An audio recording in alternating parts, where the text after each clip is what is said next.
내가 만드는 명화. 여러분 안녕하세요. 미술관에 가면 많은 명화를 볼 수 있는데 이번 시간을 통해 내가 명화를 직접 만들어 보겠습니다. 우리의 생각이 바뀌면 늘 보던 대상도 다르게 보입니다. 대상을 다른 각도에서 바라보고 새롭게 변형해 본다면 충분히 즐겁고 신기한 세상이 됩니다.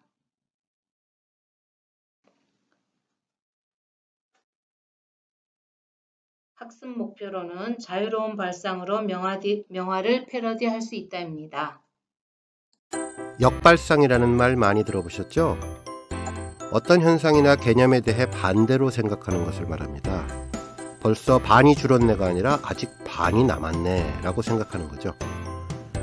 하지만 실제 역발상을 하는 것은 고정관념을 바꾸는 것이라 정말 어렵다고 하는데요.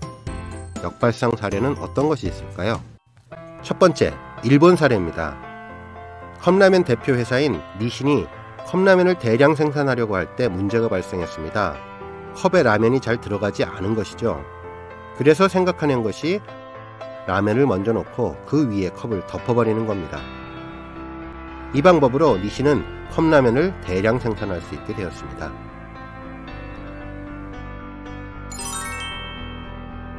두 번째, 아오모리 사과입니다. 태풍에 사과가 떨어져 낙과 피해를 입게 되었습니다. 손해가 막심한 상황이었지만 여기서 한 농민이 역발상을 합니다.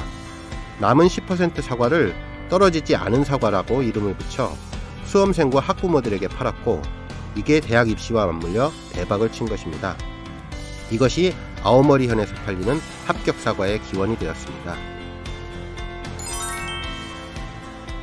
세 번째, 아래부터 허무는 건물 해체.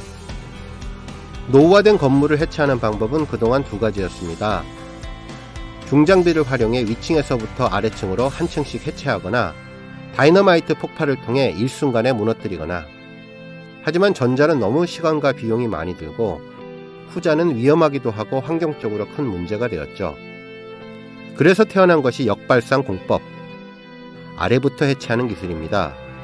기둥을 설치하고 엘리베이터처럼 한 단계씩 아래로 내리면서 해체하는 방법인데요.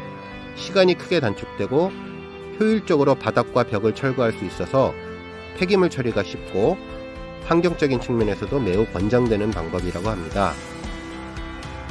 하루하루 낮아지는 빌딩의 높이를 보며 이상하게 생각하는 주민들을 이해시키는 것도 중요한 업무라고 하네요. 네 번째, 노인 케어 시스템. 노인들을 편하게 하는 것이 아니라 불편하게 하는 복지시설입니다. 알파인 케어 빌리지라는 이곳은 노인을 과부하하는 것이 가장 좋지 않다는 생각으로 일부러 언덕이나 계단을 만들어 근육 트레이닝을 시키고 직접 농사를 지어 식품을 조달하게 하고 밥 시간이 되면 노인들이 스스로 그릇에 밥을 담고 배식하게 합니다.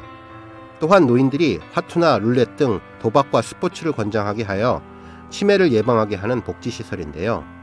지금까지 노인케어센터와는 정반대의 발상으로 재활 비율이 획기적으로 향상했다고 합니다. 다섯 번째는 중국 사례입니다. 사마광은 중국 송나라 때 유학자이자 정치가로 덕망있고 공명정대항으로 유명하신 분입니다. 특히 머리가 비상하기로 이름이 났는데 사마광이 7살 때 친구들과 놀다가 한 친구가 실수로 발을 헛디뎌 정원에 세워둔 깊은 물 항아리에 빠지게 되었습니다. 구할 수가 없어서 모두들 당황해 울고불고 우왕좌왕했지만 사마광은 침착하게 돌로 항아리를 깨부셨죠. 물에서 사람을 건지는 것이 아닌 사람에게서 물을 제거하면 된다는 역발상이었습니다.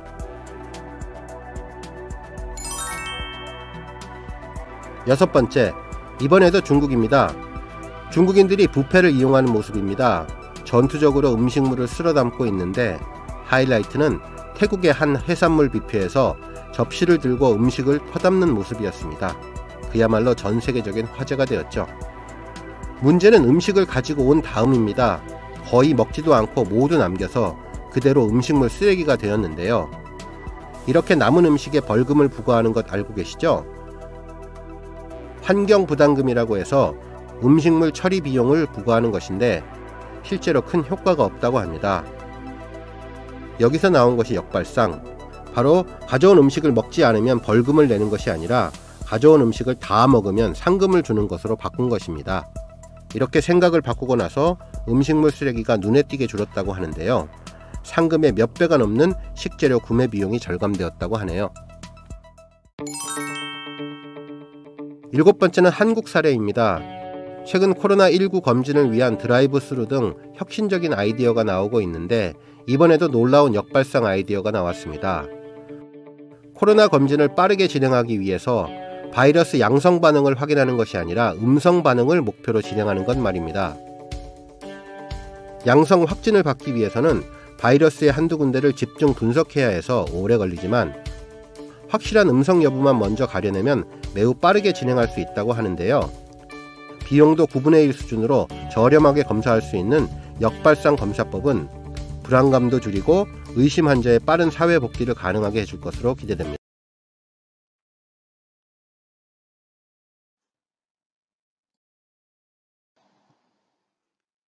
영상에서 여러 가지 발상의 예를 잘 보았지요. 미술 작품에 적용할 수 있는 표현 기법에 대해서 이제 알아보려고 합니다. 자, 콜라주는 아래와 같은 작품으로 확인할 수 있는데요. 피카소의 등나무가 있는 정물은 그림을 다 그린 다음 천으로 콜라주 했습니다. 이렇게 작품의 효과를 높이고 실제감을 강조하기 위해서 신문지, 벽지, 옷감 등을 화면에 직접 붙이는 방법을 콜라주라고 합니다. 이번에는 포토몽타주입니다. 포토몽타주는 사진이나 신문기사의 장면을 서로 합성하여 하나의 화면으로 만드는 것입니다. 하우스만은 과장된 비평가의 인물 묘사를 콜라주로 표현하여 미술 평론가에 대한 날카로운 비판 시선을 던졌습니다. 자, 모자이크는 돌, 생유리, 색종이 등의 작은 조각들을 짜 맞추는 방법입니다. 스페인의 유명한 작가 가우디는 구엘 공원에 모자이크를 이용하여 장식을 했습니다. 마블링은 물과 기름이 분리되는 성질을 이용해 대리석의 무늬를 만드는 기법입니다. 이 표현 기법은 아주 우연적이고 예상하지 못한 다양한 효과를 얻을 수 있습니다. 스크래치는 바탕에 밝은 색을 칠한 후 그 위에 크레파스의 어두운 색을 덧칠하고 송곳이나 칼로 긁어내는 표현 방법입니다.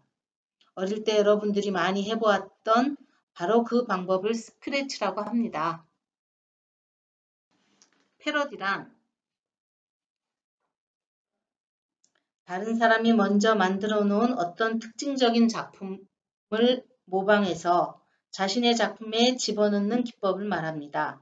주로 익살 또는 풍자를 목적으로 하며 문학작품, 예술작품, 코미디의 소재로 사용됩니다. 우리는 이 시간에 명화를 패러디 기법으로 표현할 것입니다.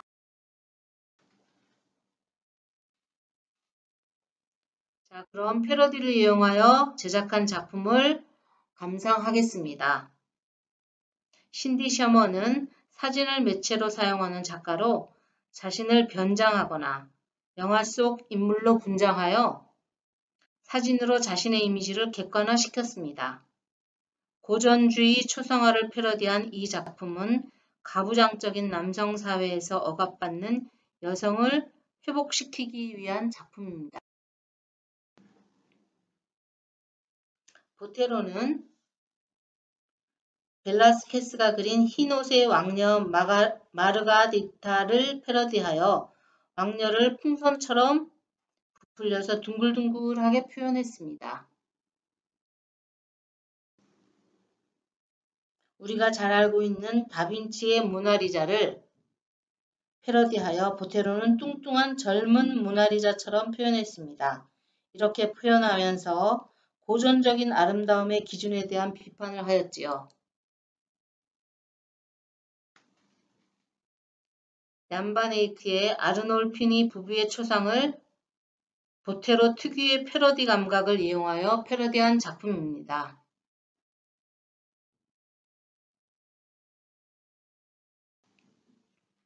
마르셀 디샹은 모나리자의 작가 레오나르도 다빈치가 죽은 지 400년이 되던 해에 모나리자의 엽서를 사서 LHOOQ라고 적고 수염난 모나리자로 패러디했습니다. 작품을 통해 작가의 재치와 전통적이고 권위적인 것에 대한 거부감을 엿볼 수 있습니다. 자, 제시된 학습지를 풀면서 우리가 지금까지 배운 것을 한번 확인해 봅시다.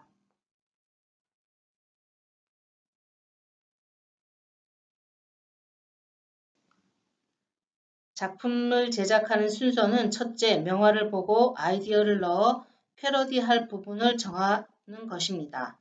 두 번째는 집에서 쉽게 구할 수 있는 여러 가지 물건들로 대체하여야겠지요. 세 번째, 내가 만든 명화 패러디 사진 작품을 찍어서 선생님께 보내면 되겠죠.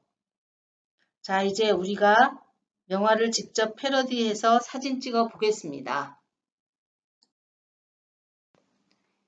이 명화를 패러디하기 위해서는 준비물로 원본 명화 작품, 대체할 물건들, 그다음 휴대폰이 있어야 합니다. 자, 그러면 완성된 참고 작품을 감상하겠습니다. 얀 반 에이크가 만든 아르놀피니 부부의 추상이라는 작품을 보고 게티 뮤지엄에 올라온 작품입니다. 신랑과 신부가 자연스럽게 서 있고 그 앞에 강아지도 패러디하였고 뒤에 배경이 자신의 집을 배경으로 하였지요. 성모자상을 패러디한 작품을 감상해 봅시다.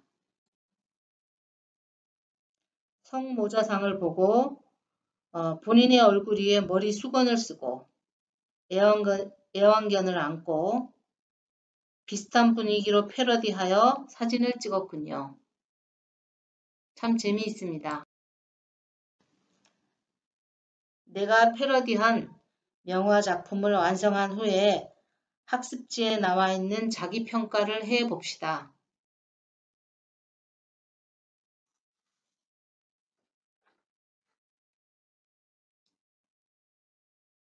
자, 이 수업을 끝마치며 이 수업에 사용된 사진, 영상, PPT 자료 등은 학생의 온라인 수업 목적으로만 사용되며 무허가 촬영 및 배포를 금지하고 수업 지원 외에 다른 목적으로 사용할 시에는 저작권 침해에 해당될 수 있습니다.